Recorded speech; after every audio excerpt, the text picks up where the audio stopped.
అందరికీ నమస్కారం అండి. వెల్కమ్ టు గోదావరి పల్లె రుచులు. ఈరోజు మనం చపాతీ మరియు పూరీలలోకి పర్ఫెక్ట్ కాంబినేషన్ అయిన ఆలూ కర్రీ ఎలా చేయాలో చూద్దాం.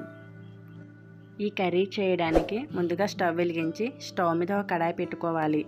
కడాయి హీట్ అయిన తర్వాత ఇందులో 3 టేబుల్ స్పూన్స్ వరకు ఆయిల్ వేసుకోవాలి.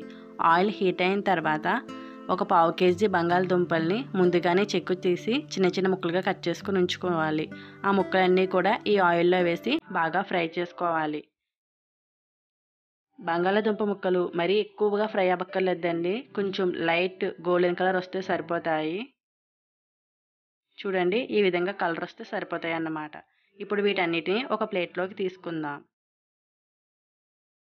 ఇప్పుడు అదే ఆయిల్లో 1/2 టీ స్పూన్ జీలకర్ర, 4-5 పచ్చిమిర్చి, అలాగే ఒక రెమ్మ కరివేపాకు వేసి బాగా ఫ్రై చేసుకోవాలి.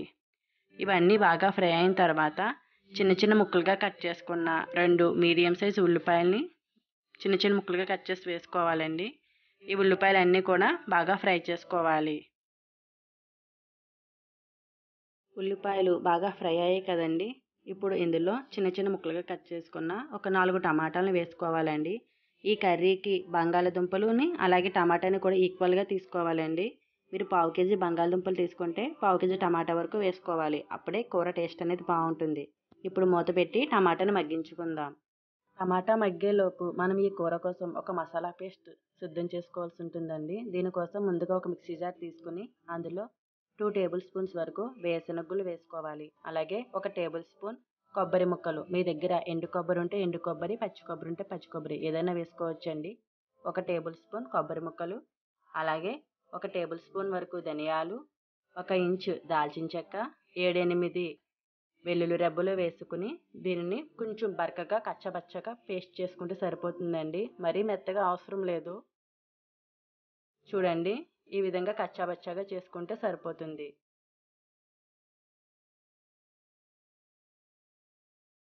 ఇప్పుడు ఈ పేస్ట్ని పక్కన పెట్టుకుందాం. ఈలోగా టమాటా మగ్గాయేమో చూద్దామండి. చూడండి, టమాటా కూడా బాగా మగ్గిపోయాయి కదా. ఈ విధంగా టమాటా బాగా మగ్గిన తర్వాత ఇందులో మనం ముందుగా సిద్ధం చేసి ఉంచుకున్న మసాలా పేస్ట్ని వేసుకోవాలి. అలాగే 1 టేబుల్ స్పూన్ వరకు కారం, పావు టీ స్పూన్ పసుపు, రుచికి సరిపడా సాల్ట్ వేసుకుని బాగా కలుపుకోవాలి.